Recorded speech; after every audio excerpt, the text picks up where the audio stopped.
अखंडमंडलाकारं व्याप्तं येन चराचरं तत्पदं दर्शितं येन तस्मै श्री गुरुवे नमः। अज्ञानान्धस्य लोकस्य ज्ञानाञ्जनशलाकया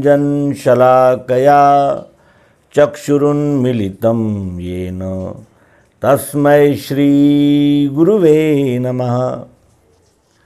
श्री गुरु पूर्णिमा के परम पावन अवसर पर अपने प्रिय मित्रों का हार्दिक अभिनंदन करते हैं और श्री सद्गुरु की महिमा के विषय में इतना ही कहते हैं कि यदि सद्गुरु इस विद्या को हम तक न पहुँचाएं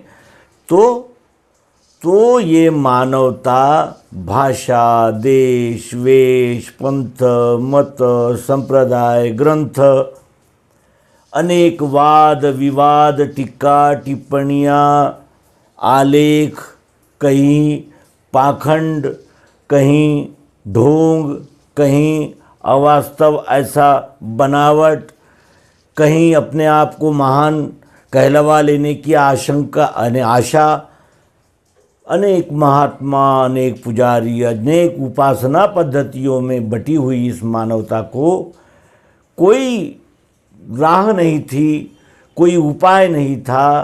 त्राही त्राही जन बोले तब प्रगटे कली में। बुद्धावतार नारायण भगवान श्री मायानंद जी चैतन्य, इनकी कृपा से आज हम सर्वांग योग इस सद्गुरु युक्ति को प्राप्त करके उस सबके एक मालिक का दर्शन कर रहे हैं, जो सबका है, सब में है, सब उसी में है और वो एक है, सबका है। अपने अपने मतों, पंथों, संप्रदायों, ग्रंथों और अनेक प्रकार के मान्यताओं के ईश्वर निर्माण करने के लिए बहुत अवकाश है। क्यों? क्योंकि जब तक अंधश्रद्धा रहेगी, जब तक यानी धार्मिक कार्यों को उदरभरण से जोड़ा जाएगा और धार्मिक चोला पहनकर अपने यानी सभी आनंद मौज मज़े के साधन खोजने में हम जब तक लगे रहेंगे, तब तक ये ईश्वरी कानून, ईश्वरी कायदा, ईश्वरी सिद्धांत हम तक नहीं आ सकता। और धार्मिक तो है, लेकिन हम चेतनवादी है, जड़ को नहीं मानते। हम साकारवादी है, निराकार को नहीं मानते। हम निराकारवादी है, हम साकार को नहीं मानते। हम प्रतिमाओं को जलाते हैं, तोड़ते हैं। फिर एक ही संप्रदाय में कोई शिया है, कोई सुन्नी है, कोई वहाबी है, कोई वोहरा है, कोई कैथोलिक है, कोई प्रोटेस्टेंट है। अरे कितने विभाजन! हिंदुओं में भी लिंगायत वो है, तो कबीरपंथी है, तो ये है नानकपंथी है। उसमें भी पलटू दास के भक्त है, कबीरदास जी के भक्त है, दादू दयाल के भक्त है, मीराबाई के भक्त है, रविदास के भक्त है, घासीदास जी के भक्त है। और एक से दूसरा विचारों से मेल नहीं खाता, और वो तब तक नहीं खा सकता जब तक हम संपूर्ण को जानने में अपनी विद्वत्ता को नहीं लगाते। हम ऐसा सोचकर चले हैं कि ये हमारी उपासना पद्धतियाँ, अनेक प्रकार की हमारी प्रार्थना हमें ईश्वर तक ले जाएगी। ये चित्त शुद्ध करती है। जैसे किसान अपनी ज़मीन को साफ सुथरा करता है, फसल के लिए तैयार करता है, वो कार्य ये धार्मिक क्रियाकलाप करते हैं, यदि उसे प्रामाणिकता से किए जाएं तो। अन्यथा ये भी पाखंड और बनावट के ही अनेक रंग रूप धारण कर सकते हैं और करते हैं, कर रहे हैं। धर्म का किसे पता ही नहीं है धर्म है क्या। धर्म का पता ही नहीं है तो हम धर्माचरण कैसे करेंगे। और जो धर्म के लिए उपयुक्त साहित्य है तो उसे शैतानी ग्रंथ कहते हैं। कहीं हमने पढ़ा था कि श्रीमद् भगवद गीता को शैतानी ग्रंथ कहते हैं कुछ लोग। हम ये नहीं जानते कि समग्र मानवता के लिए संदेश किस पुस्तक में है, किस सिद्धांत में है, कौन सा ऐसा सिद्धांत है जो मानवता के धरातल पर विचार करता है। हमारे पंथ में आओ, हमारे संप्रदाय में आओगे तो तुम्हें स्वर्ग मिलेगा, ये मिलेगा, अनेक प्रलोभन, और नहीं आओगे तो नरक में जाओगे, जहन्नुम में जाओगे, कुंभीपाक नरक है। कहने का आशय यह है कि ये ऐसे विभिन्न टुकड़ों में बटी हुई मानवता और मानव की विवेक शक्ति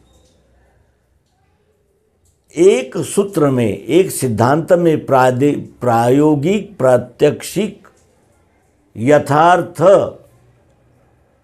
सिद्धांत के रूप में, प्रयोग के रूप में हमारे समक्ष रखने वाले सद्गुरु का मैं नमन करता हूँ। अज्ञानांधस्य लोकस्य ज्ञानांजन शलाकया चक्षुरुन्मीलितं येन तस्मै श्री गुरुवे नमः। जो प्रश्न आया है वो ये है कि साकार निराकार, सर्वांग योग कहते हैं कि वही साकार है, वही निराकार है। उसका जो अंतस्थ स्वभाव है वो निराकार चाहत ज़रूरत प्रियत्व है, जो एक एक कण में व्याप्त है और साकार बनकर ही तो व्यवहार कर रहा है। साकार ही तो व्यवहार कर सकता है, निराकार ने ही साकार बनकर कार्य किया है, यानी निराकार ही साकार बनकर दृष्टि में आ रहा है।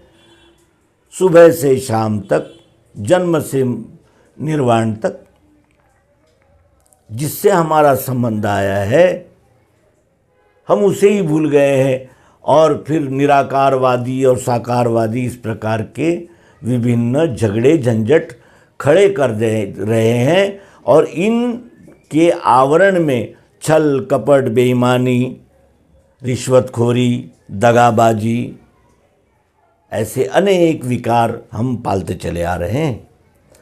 तो साकार निराकार के विषय में जो प्रश्न आया है उस प्रश्न का उत्तर हम केंद्रीय अध्यात्म विज्ञान शाला मानधाता ओंकारेश्वर, जिला खंडवा, मध्य प्रदेश के 5वें संचालक सिद्धाचार्य परम पूज्य स्वामी डॉक्टर श्री जीवनानंद जी चैतन्य से ही प्राप्त करेंगे।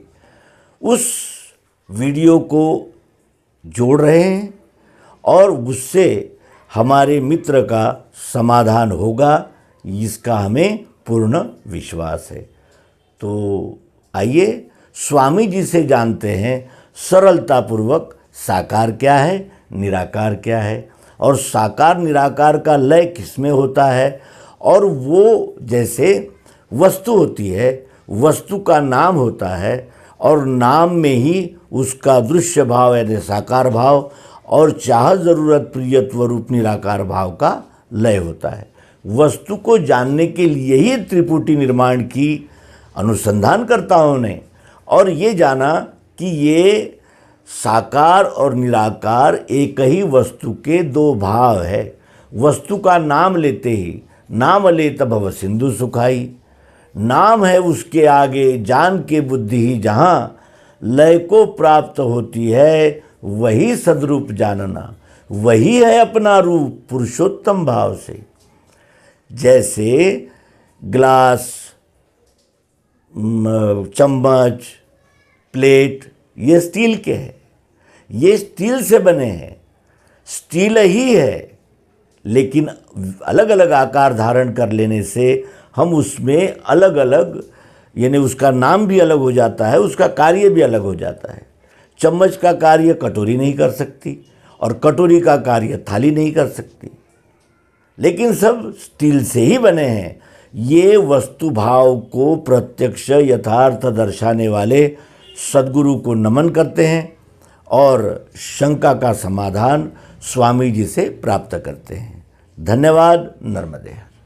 तो आपको दिख रहा है आपको साकार है कि नहीं, और मेरे तरफ का पहलू मुझे दिख रहा है इसलिए मुझे साकार है, पर क्या मेरे तरफ का पहलू आपको दिख रहा है? आपके लिए निराकार और वस्तु एक है, एक में दो हैं। संयुक्त में तत्क्षरे अक्षरम चा व्यक्ता व्यक्तम भरते विश्वरूपा। तो आपको चाहिए कि आप घूम के मेरी तरफ आओ। जो आपको नहीं दिख रहा था, निर्गुण निराकार था, दिखने लगेगा कि नहीं? और मुझे मेरे तरफ का दिख रहा है, साकार है, पर आपको मेरे तरफ का नहीं दिख रहा। मैं घूम के आपके तरफ के आऊँ तो आपका दिखने लगूंगा कि नहीं? नहीं तो किताब घुमा लीजिए, और नहीं तो आप घूम के, ना हम विचारों को घुमाते हैं और न विचारों में विचार करके देखते। हम केवल सगुण निर्गुण के झगड़ालू हो गए हैं, जाना सगुण का जिनके अगुण न सगुण विवेका जल पही कल्पित बाधे अनेका हरि माया व जगत बिरमाही। तो फिर ये कह दीजिए, नाम रख दीजिए, तुलसीदास कहते, वो वेद से कहते हैं, जिनके सगुण अगुण विवेका जल पही कल्पित बाधे अनेका कहीं से वेद असम्मत वाणी सूझे जिन्हें नाम नहीं आने। तो सगुण अगुण दो ब्रह्म स्वरूपा यकथ अगाधि अनादि अनूपा मोरे मतबड़ नाम दो। फिर हम इस किताब का नाम दे देते हैं भगवत गीता है। तो इसके बाहर का नाम गीता है कि भीतर का नाम गीता है, कि आपकी तरफ का नाम गीता है कि मेरी तरफ का नाम गीता है, ऊपर का नाम गीता का नीचे का नाम गीता? बस नाम दे दीजिए। तुलसीदास ने कह दिया है, सगुण अगुण दो ब्रह्म स्वरूपा अकथ अगाध अनादि अनूपा पर मोरे मत बड़ नाम दूँ से, मोरे मत बड़ नाम दूँ से। जब नाम दे दिया तो भीतर का नाम गीता है कि बाहर का नाम गीता है, कि ऊपर का है कि भीतर नीचे का है? तो ये सब बातें इस दृष्टि से नौवें अवतार ने समझा।